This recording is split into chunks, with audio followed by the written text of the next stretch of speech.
The alarm clock blared its usual 6:30 a.m. wake-up call, and I, Ethan, master of the snooze button, reluctantly dragged myself out of bed. Another day, another routine. But hey, routine wasn't necessarily a bad thing, right? Especially when you had a plan, a goal, a future you were building towards. And that future, at least in my mind, included Julia. Julia with her sunshine blonde hair, her laugh that could make even the most mundane joke sound hilarious, and her uncanny ability to always know what kind of takeout I was craving. We'd been together since college, a comfortable, familiar pair navigating the early stages of adulthood together. My life wasn't exactly glamorous. I was an accountant, a master of spreadsheets and tax returns, a champion of the meticulously organized desk. Not exactly the stuff of rock star dreams, but it was stable, reliable, and it paid the bills. And those bills? Well, they were a part of the plan. The plan to buy a decent-sized apartment, maybe a small house with a patch of grass for a future dog, the kind of foundation I thought we both wanted. Julia, on the other hand, was a free spirit, a whirlwind of creative energy. She flitted from one artistic pursuit to another. Photography 1 month, pottery the next, with a brief but intense foray into interpretive dance somewhere in between. She hadn't quite found her thing yet, but I admired her passion, her willingness to explore, to try new things. Our evenings followed a predictable pattern. Dinner, usually takeout, because who has time to cook after a day of crunching numbers? A movie on the couch, maybe a board game if we were feeling adventurous. Weekends were for exploring the city, trying new restaurants, browsing art galleries, or occasionally venturing out on a hike, though Julia always complained about the lack of Instagrammable scenery. It wasn't exciting, not in the jet-setting, champagne-popping kind of way, but it was comfortable, familiar, and I guess, in my own way, I was content. We had our routines, our rituals, our shared dreams of a future where we'd both made it, whatever that meant. I'd picture us in that future, me with a corner office and a slightly less boring car, Julia finally finding her artistic niche and achieving the recognition she craved. We'd have a nice place, maybe even a dog. A golden retriever, definitely a golden retriever. And we'd be happy. That was the plan, anyway. The comfortable, predictable, perfectly planned future that I thought we were both working towards. Little did I know, Julia had a different vision. A vision that didn't include spreadsheets, routine, or a golden retriever named Max. A vision that would shatter my carefully constructed world and send me on a completely different path. It was a Tuesday, I think. Or maybe a Wednesday. Honestly, the days all kind of blurred together back then, each one a predictable echo of the last. I came home from work, tie loosened, briefcase in hand, ready for the usual routine. Takeout, Netflix, maybe a half-hearted attempt at conversation about Julia's latest artistic endeavor, which this week involved sculpting with recycled yogurt containers. But the apartment was different. Not physically different, of course. Same cramped living room, same slightly too small couch, same stack of unopened mail on the coffee table. But the air was thick with a tension I couldn't quite place. A sense of unease that prickled my skin. Julia was sitting on the couch, her usual bubbly demeanor replaced by a rigid posture and a frown that could curdle milk. "Ethan," she began, her voice devoid of its usual warmth. "We need to talk."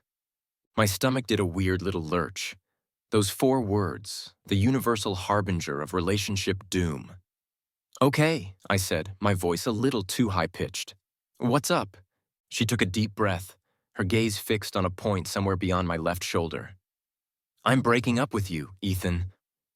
The words hung in the air, sharp, cold, like tiny icicles piercing my heart. "Breaking up," I echoed, my voice a hollow whisper. "But why?" "Because—" She hesitated, as if searching for the right words, the words that would somehow soften the blow, make this whole thing less brutal. "Because this isn't what I want anymore. It's too safe, too predictable." Safe? Predictable? Those were the very qualities I'd prided myself on, the foundation upon which I'd built our relationship, our future. But We have a plan, Julia, I stammered, my mind reeling. The apartment, the dog? That's your plan, Ethan, she interrupted, her voice sharp, dismissive. Not mine. I need passion, excitement, adventure. This routine, it's suffocating me. But I started to protest, but she cut me off again. I need to find myself, Ethan, she said, her voice taking on a dreamy, far-off quality. To explore, to experience, to live life to the fullest. And I can't do that with you. The words hit me like a punch to the gut, knocking the wind out of me. She was leaving me, because I wasn't exciting enough, because I offered stability, security, a future that was predictable. But I love you, Julia, I said, the words a desperate plea escaping my lips. She looked at me then, her eyes filled with a strange mix of pity and something that looked a lot like contempt. I know you do, Ethan, she said, her voice softer now, but no less final. And I care about you, but it's not enough. I need more. I need fireworks. And with that, she stood up, grabbed her purse, and walked out the door, leaving me standing there, alone in the silence of our apartment, the echoes of her words ringing in my ears. Safe, predictable, not enough. The words swirled in my head, a cruel mantra that mocked my carefully constructed world, my carefully planned future. The future that now lay in shattered pieces at my feet. The apartment felt eerily quiet, not just the normal quiet of an empty apartment, but a deeper, more profound silence. Like the air itself was holding its breath, waiting for something to happen, for the other shoe to drop. But there was no other shoe, just me and the gaping hole where Julia used to be. The first few days were a blur of disbelief and denial.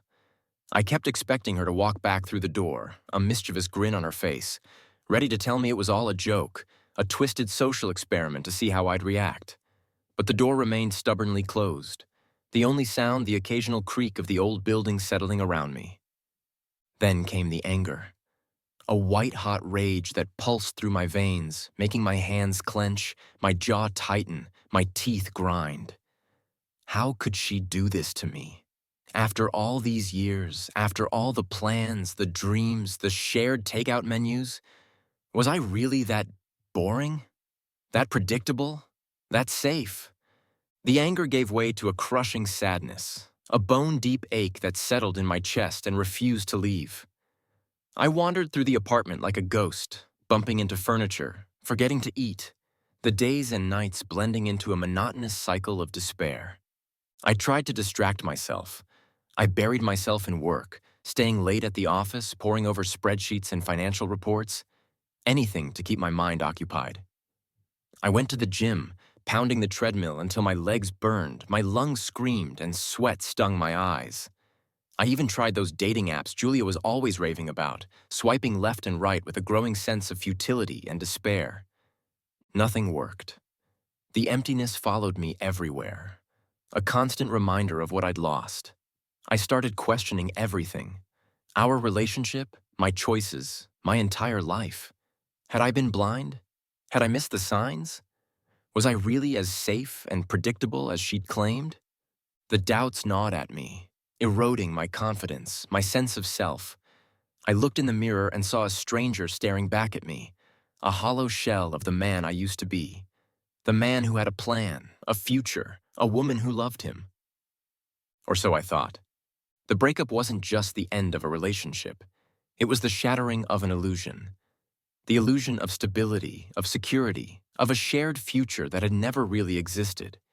It was a wake-up call, a brutal reminder that life rarely goes according to plan, and that sometimes the things you think you want, the things you think you need, are just illusions. And as I sat there in the silence of my empty apartment, surrounded by the remnants of a life that no longer existed, I knew that I had to do something. I couldn't just wallow in self-pity, couldn't just let the pain consume me. I had to find a way to move on, to rebuild, to create a new future, a future that was truly my own. It was a Friday night, and I was drowning my sorrows in a particularly questionable tequila concoction at a bar I couldn't even remember the name of. The music was loud, the crowd was boisterous, and I was feeling particularly sorry for myself. "Another one, buddy?" the bartender asked, his voice a gruff rumble that barely registered over the din. I nodded, pushing my empty glass towards him. "Make it a double," I mumbled, feeling the familiar burn of tequila sliding down my throat. "Rough day?" he asked, his eyes twinkling with a mix of amusement and pity. "Rough life," I corrected, feeling a wave of self-pity wash over me. He chuckled, shaking his head. "You and everyone else, kid. You and everyone else." He placed the refilled glass in front of me, then leaned in conspiratorially. "You know," he said, his voice dropping to a conspiratorial whisper, "sometimes the best way to get over someone is to get under someone else." I scoffed, shaking my head. "Not really in the mood, thanks." He shrugged, wiping down the counter with a practiced hand. "Suit yourself. But take it from an old man, kid. There's more to life than moping around over a lost love. There's a whole world out there waiting to be explored. New experiences, new adventures, new opportunities." His words struck a chord, a tiny spark igniting in the darkness of my despair. He was right. I was wallowing, letting the pain of the breakup define me, dictate my every move. I was letting Julia's rejection control my life. And that's when it hit me. A wave of clarity, a sudden realization that washed over me like a bucket of ice water. I was letting her win. By letting the breakup break me, I was giving her exactly what she wanted. I was proving her right. Safe, she'd called me. Predictable. And she was right. I had been. But I didn't have to be anymore. I slammed my glass down on the counter, the tequila sloshing over the rim. "You're right," I said, my voice firm, resolute. "Screw this, screw her, screw everything." The bartender grinned, raising an eyebrow. "That's the spirit, kid. Now what'll it be, another tequila, or are you ready for something a little stronger?" I thought about it for a moment, then shook my head. "No more tequila," I said, a new sense of purpose settling in my gut. "I need something different. Something that will wake me up, shake me up, make me realize that there's more to life than this." "I hear you, kid," the bartender said, nodding. "I hear you. Now how about a nice, strong coffee, and maybe a side of opportunity?" He winked, and I couldn't help but grin back. The tequila might have been clouding my judgment, but I knew one thing for sure. I was done with wallowing. I was done with letting Julia's rejection define me. It was time to take control, to forge my own path, to create a future that was bigger, bolder, and infinitely more exciting than anything I'd ever imagined. The breakup had been a catalyst, a painful but necessary push in a new direction. And as I walked out of that bar, the city lights blurring into a kaleidoscope of possibilities, I knew that I was finally ready to embrace the unknown, to take a risk, to become the man I was always meant to be. The next morning, the hangover was brutal, but the clarity was even stronger. Staring at my reflection in the bathroom mirror, I saw a guy who needed a haircut, a shave, and a serious attitude adjustment. Safe and predictable were out. Bold and ambitious were in. Julia's words, once a source of pain and resentment, now became a strange kind of fuel. "I need passion, excitement, something more," she'd said. Fine, I'd show her passion. I'd show her excitement. I'd show her something more. But it wasn't about proving her wrong. Not really. It was about proving something to myself. About taking control of my life, my future, my happiness. It was about becoming the man I always knew I could be, the man who wasn't afraid to take risks, to chase his dreams, to create a life that was truly his own. The first step was knowledge. I started devouring books on finance, investment strategies, anything I could get my hands on. I spent hours online, researching markets, analyzing trends, learning the language of wealth creation. It was a whole new world, a world of numbers and charts and calculated risks, a world that both intimidated and exhilarated me. The accounting job, once a source of stability and comfort, now felt like a gilded cage that was slowly suffocating my ambition. I started looking for new opportunities, something that would challenge me, push me, allow me to grow. I also started investing. Small amounts at first, dipping my toes into the stock market, experimenting with different strategies, learning from my mistakes. And there were definitely mistakes. It was a slow process, a gradual buildup of knowledge and confidence. But with each small win, with each successful investment, a new sense of purpose began to take hold. The self-improvement wasn't limited to finances.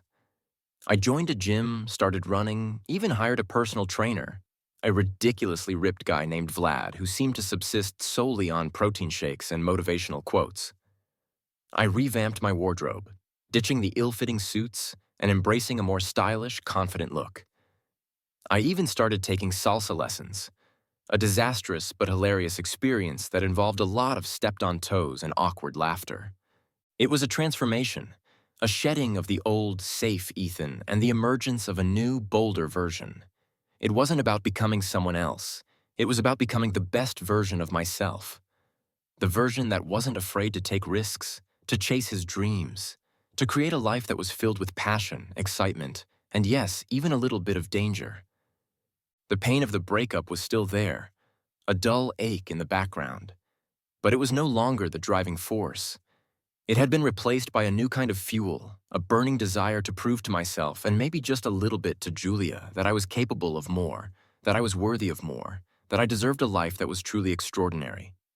And as I looked in the mirror, at the man staring back at me, a man with a newfound confidence and a burning ambition, I knew that this was just the beginning of a journey that would take me further than I'd ever imagined. A journey that would lead me to a future where safe and predictable were just distant memories, replaced by a life that was truly, undeniably mine. My once meticulously organized desk, a testament to my accounting prowess, was now a chaotic landscape of open books, scattered notes, and half-empty coffee mugs. Gone were the neat stacks of invoices and tax returns, replaced by a sprawling battlefield of financial reports, market analyses, and investment strategies. I was obsessed. The world of finance, once a distant, intimidating realm, now held me captive. I devoured books like they were the last slice of pizza, highlighting key passages, scribbling notes in the margins, my brain buzzing with new concepts and possibilities.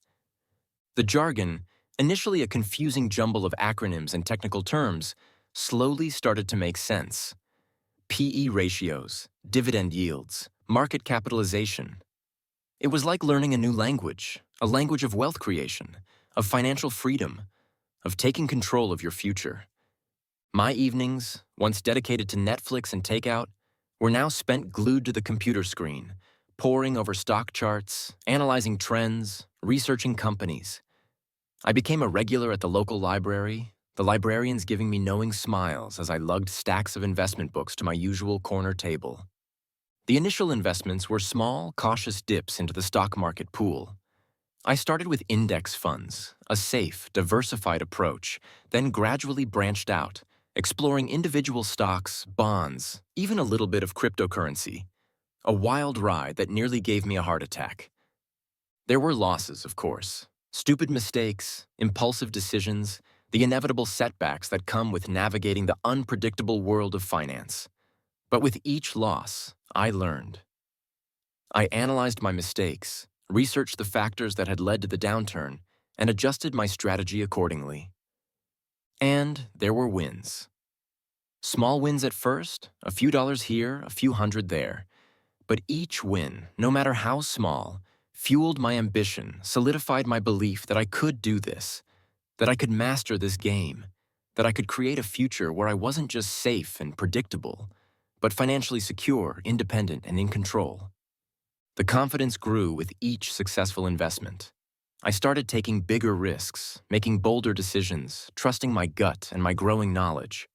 I was no longer just an accountant, a cog in the corporate machine. I was an investor, a player in the game, a man who was shaping his own financial destiny. The transformation wasn't just about the money, though. It was about the mindset, the shift from employee to entrepreneur, from follower to leader, from passive observer to active participant. It was about taking ownership of my life, my choices, my future. And as I watched my portfolio grow, as I saw the numbers climb, as I felt the thrill of a successful investment, I realized that I was doing more than just building wealth. I was building myself. I was creating a new identity, a new reality, a new Ethan who was no longer defined by his past, by his failures, by the woman who had told him he wasn't good enough. This was my revenge. Not the petty, vindictive kind, but the kind that comes from within, from proving to yourself that you are capable of more, that you are worthy of more, that you deserve a life that is truly extraordinary. And as I closed my laptop for the night, the city lights twinkling outside my window, I couldn't help but smile. The journey was just beginning, but I knew with a certainty that ran deeper than any spreadsheet or financial report that I was on the right path. The path to financial freedom, to self-discovery, to a future where safe and predictable were just distant memories, replaced by a life that was bold, ambitious, and undeniably mine. Okay, so I wasn't just throwing money at random stocks anymore. That crypto heart attack incident had taught me a valuable lesson. Strategy was key. Turns out, just because something is trending doesn't mean it's a good investment. Who knew? Okay, everyone but me, apparently. My chaotic desk, still a mess of papers and coffee rings, now also sported a whiteboard covered in diagrams, charts, and enough acronyms to make a Wall Street banker blush. I was deep diving into the world of value investing, growth stocks, dividend yields, and all sorts of other financial wizardry. It was like learning a secret code, and I was determined to crack it. I started small, focusing on companies I understood, businesses I believed in. I wasn't trying to get rich quick. I was building a foundation, a solid portfolio that would grow steadily over time. It was like planting seeds, carefully nurturing them and watching them blossom into something profitable. My research was meticulous. I spent hours analyzing financial statements, reading industry reports, and even attending online webinars. Yes, I was that guy now. I learned to read between the lines, to spot the red flags, to identify the hidden gems that others overlooked. It wasn't just about the numbers, though. It was about understanding the businesses behind them. What were their products? Who were their customers? What was their long-term vision? I even started reading books about business strategy, leadership, and entrepreneurship. It was like I was building my own little business empire, one carefully chosen stock at a time. The calculated risks were, well, calculated. I wasn't gambling. I was making informed decisions based on research, analysis, and a gut feeling that was slowly becoming more reliable. I learned to manage my emotions, to resist the urge to panic sell when the market dipped, to stay calm and focused even when things got volatile. Okay, mostly calm. There were still moments of nail-biting and pacing, especially during earnings season. The returns started small, but they were consistent. A few $100s here, a few thousand there. It wasn't life-changing money, but it was proof that my strategy was working. It was validation, a confirmation that I was on the right track. The confidence grew with each successful investment. I started taking on slightly bigger risks, diversifying my portfolio, exploring new opportunities. I wasn't just playing it safe anymore. I was strategically aggressive, always looking for the next big thing, the next undervalued company, the next chance to grow my wealth. The numbers on my brokerage account started to climb. Slowly at first, then more rapidly. It was exhilarating, seeing my hard work, my dedication, my newfound knowledge translate into tangible results. It wasn't just about the money. It was about the feeling of accomplishment, the sense of control, the knowledge that I was building a future that was truly mine. I still worked at the accounting firm, but the job was different now. I wasn't just crunching numbers. I was analyzing them, applying my investment knowledge to real-world scenarios, seeing the bigger picture. My boss even started asking for my input on financial decisions, a far cry from the days when I was just the guy who filed the paperwork. The transformation was more than just financial. It was personal. I was more confident, more assertive, more interesting. I wasn't just Ethan the accountant anymore. I was Ethan the investor, a man with a plan, a vision, and the drive to make it happen. And as I sat at my desk, surrounded by my charts and graphs, the city lights twinkling outside my window, I couldn't help but smile. The journey was still long. The risks were still real. But I was ready. I had a strategy. I had the knowledge, and I had the drive. And that, I knew, was a winning combination. Okay, so millionaire status. It sounds fancy, right? Like champagne wishes and caviar dreams. And yeah, there were definitely some perks. I traded in my beat-up Corolla for a sleek Tesla. Electric, because I'm also trying to save the planet, okay? And my cramped apartment got a serious upgrade. Think floor-to-ceiling windows, a kitchen that actually inspired me to cook, sometimes, and a balcony with a view that made my jaw drop every time I looked at it. But honestly, the biggest change wasn't the stuff. It wasn't the car, the apartment, or the occasional splurge on a ridiculously expensive watch. Hey, a guy's got to treat himself sometimes. It was freedom, financial freedom, the ability to make choices without constantly worrying about money, the security of knowing that I could weather any storm, that I had built a foundation that no one could take away from me. That was the real luxury. Not the material possessions, but the peace of mind. The knowledge that I had taken control of my life, my future, my destiny. The journey to millionaire status wasn't some overnight success story. It was years of hard work, dedication, and calculated risks. There were setbacks, moments of doubt, times when I questioned everything. But I persevered, I learned, I grew, and now here I was, a self-made millionaire. It still sounded strange, even after all this time, like it was happening to someone else, some other Ethan who was living the dream, but it was real. The numbers in my brokerage account didn't lie. The view from my balcony was breathtaking, and the feeling of accomplishment, the sense of pride in what I had achieved, was indescribable. The money wasn't just sitting in my account, though.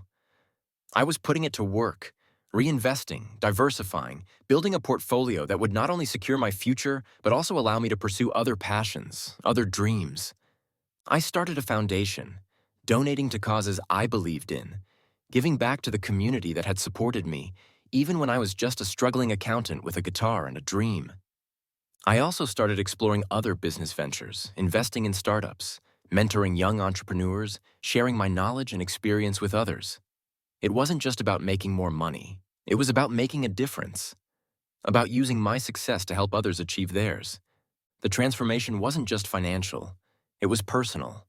I was more confident, more assertive, more myself. I wasn't afraid to take risks, to speak my mind, to chase my dreams. I was no longer defined by my past, by the woman who had told me I wasn't good enough. I was defined by my achievements, my ambition, my unwavering belief in myself. The safe and predictable Ethan was gone, replaced by a man who was bold, ambitious, and unapologetically himself. A man who had taken his pain and turned it into power, who had used his rejection as fuel for his success. And as I sat on my balcony, overlooking the city lights, a glass of, admittedly expensive, wine in my hand, I couldn't help but smile. The journey had been long, challenging, and sometimes painful, but it had been worth it. Every single step, every single setback, every single lesson learned. I was a millionaire, yes, but more importantly, I was free. Free to live my life on my own terms, to pursue my passions, to make a difference in the world. And that, I realized, was the true meaning of success. The whispers started subtly. At first, it was just a missed invitation to an exclusive gallery opening, a slightly less enthusiastic greeting from the trendy boutique owner, a subtle shift in the social currents that Julia had navigated with such effortless grace. Then, the cracks started to show. The designer handbags were replaced by vintage finds, which, let's be honest, were just old and slightly worn. The lavish brunches at five-star hotels became potluck dinners at cramped apartments. And the Instagram feed, once a carefully curated showcase of luxury and extravagance, now featured blurry selfies and suspiciously filtered photos of rustic meals. Read, pasta with ketchup.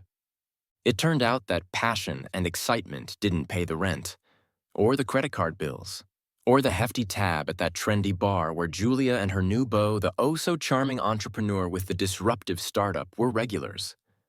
The startup, as it turned out, was more disrupted than disruptive. The funding dried up, the investors lost their enthusiasm, and the whole thing imploded in a spectacular display of financial mismanagement and broken promises. The charming entrepreneur, stripped of his financial allure, was suddenly less charming. The designer suits were replaced by wrinkled t-shirts, the fancy car was repossessed, and the penthouse apartment became a distant memory. Julia, who had so confidently declared her need for fireworks, was now facing the fallout. The social circles that had embraced her with open arms when she was the girlfriend of a rising star were now closing ranks, their smiles strained, their invitations conveniently lost in the mail. The contrast between her life and mine was stark. While she was struggling to make ends meet, I was closing deals, expanding my portfolio, and enjoying the fruits of my labor. While she was attending networking events at dive bars, I was being invited to exclusive galas, rubbing shoulders with CEOs and VC and philanthropists. It wasn't that I was reveling in her misfortune. Okay, maybe a little bit, but mostly it was just sad. Sad to see someone so vibrant, so full of life, reduced to chasing after the remnants of a lifestyle she could no longer afford. I'd hear whispers about her, snippets of gossip overheard at cocktail parties or gleaned from social media. Did you hear about Julia? Apparently her boyfriend is broke. She's been trying to get back into acting, but no one's interested. She's been seen at that cheap bar downtown, trying to pick up guys. The schadenfreude was tempting, but I resisted. It wasn't about revenge, not anymore.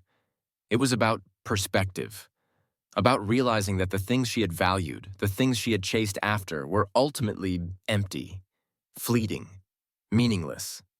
The true wealth, I realized, wasn't in the designer labels, the fancy cars, or the exclusive parties. It was in the freedom to make your own choices, to pursue your own passions, to build a life that was truly yours, regardless of what anyone else thought.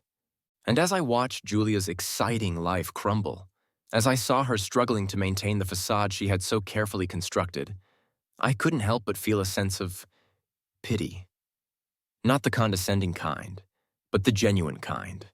The kind that comes from understanding that sometimes the things we think we want, the things we think will make us happy, are just illusions, distractions from the real things that matter.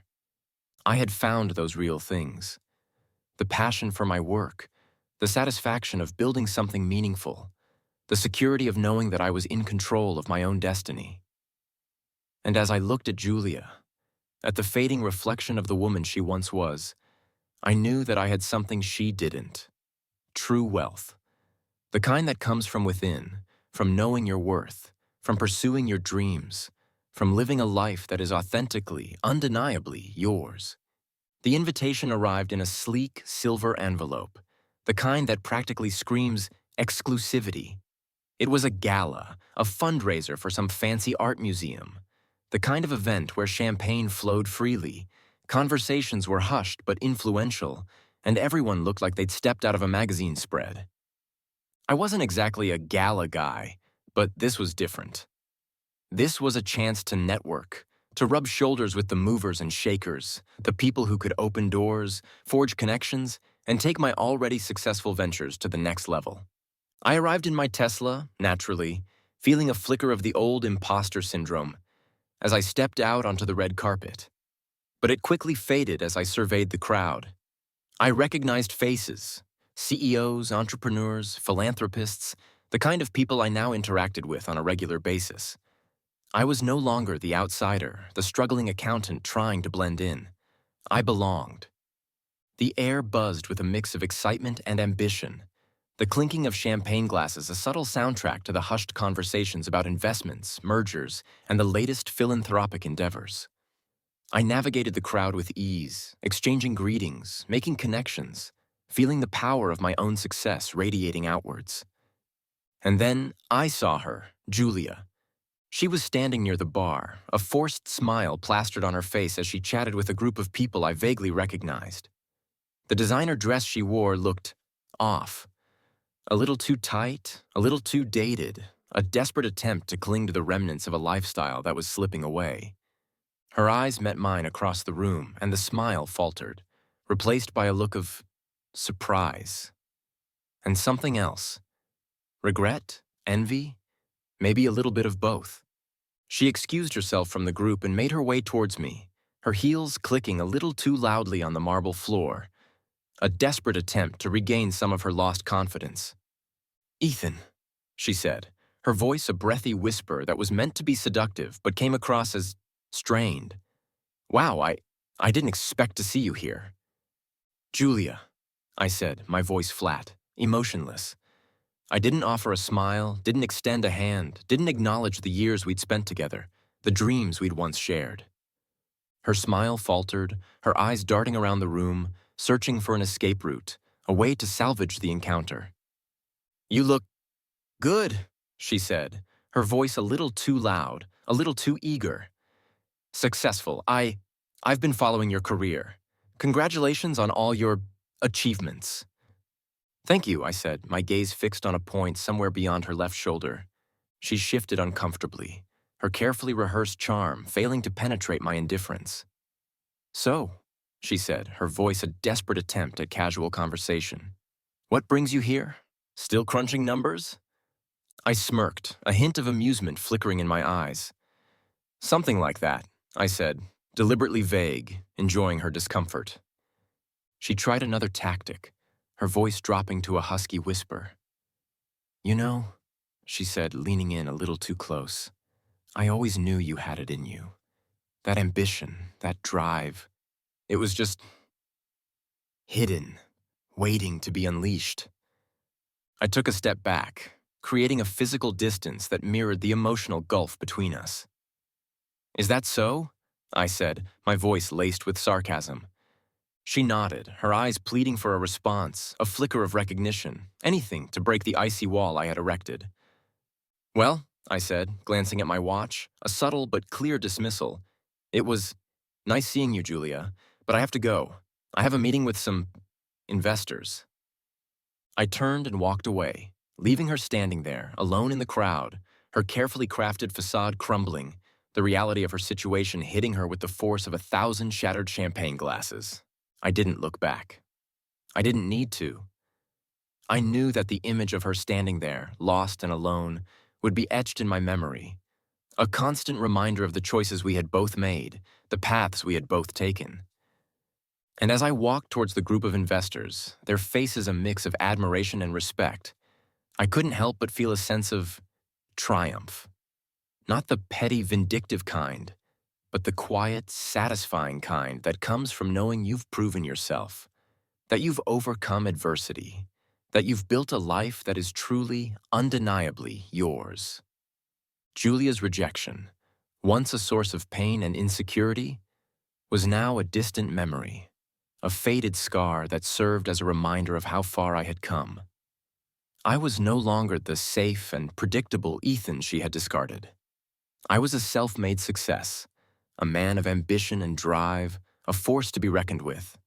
And as I shook hands with the investors, their congratulations ringing in my ears, I knew that this was just the beginning. The beginning of a new chapter, a chapter filled with possibilities, opportunities, and the unwavering knowledge that I was exactly where I was supposed to be. The gala was in full swing, the air thick with the scent of expensive perfume, the clinking of champagne flutes, and the murmur of ambitious conversations. I'd navigated the initial awkward encounter with Julia, her desperate attempts at rekindling something that had long since turned to ash, leaving me with a strange mix of amusement and pity. But now it was time for the real reason I'd come. Across the room, I saw her, Olivia. She stood near a window, the city lights framing her like a halo, her laughter echoing above the din of the crowd. Olivia with her fiery red hair, her sharp wit, and her ambition that rivaled my own. We'd met a couple of months ago at a business conference, a chance encounter that had sparked an instant connection, a recognition of kindred spirits. Our first conversation had been about market trends, investment strategies, and the future of tech. But beneath the professional banter, there was something more. A spark, an undeniable attraction, a shared passion for life, for success, for pushing boundaries and defying expectations. We'd been inseparable ever since. Late-night brainstorming sessions, impromptu weekend getaways, and long conversations that spanned everything from philosophy to the latest Marvel movie. She was my equal, my partner, my confidant, and she was the woman I wanted to spend the rest of my life with. I'd planned this proposal meticulously. Not just the logistics, the ring, the timing, but the message it sent. It wasn't just about asking Olivia to marry me. It was about declaring my new life, my new self, the man I had become. It was a public rejection of the past, of the woman who had told me I wasn't good enough, who had traded me in for a fleeting illusion of excitement. I excused myself from the group of investors, my heart pounding with a mix of nerves and excitement. I walked towards Olivia, the crowd parting as if recognizing the significance of the moment. She saw me approaching, her smile widening, her eyes sparkling with anticipation. "Olivia," I said, my voice steady despite the tremor in my hands. "There's something I want to ask you." The crowd around us hushed, their attention focused on us, the air thick with anticipation. I reached into my pocket, pulling out the velvet box, the diamond inside glittering under the chandelier lights. "Olivia," I said, my voice filled with emotion. "From the moment we met, I knew you were someone special. You're my partner, my confidant, my best friend.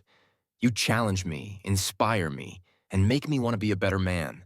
I can't imagine my life without you." I knelt down, the crowd gasping, a collective intake of breath echoing through the room. Julia, standing frozen near the bar, her face a mask of shock and disbelief, was just another face in the crowd now, a spectator to my happiness. "Olivia," I said, my voice trembling slightly, "will you marry me?" The silence stretched, a heartbeat, two, then erupted into cheers and applause as Olivia, tears streaming down her face, nodded, her voice choked with emotion. "Yes, Ethan," she said, her voice barely a whisper. "Yes, 1,000 times, yes."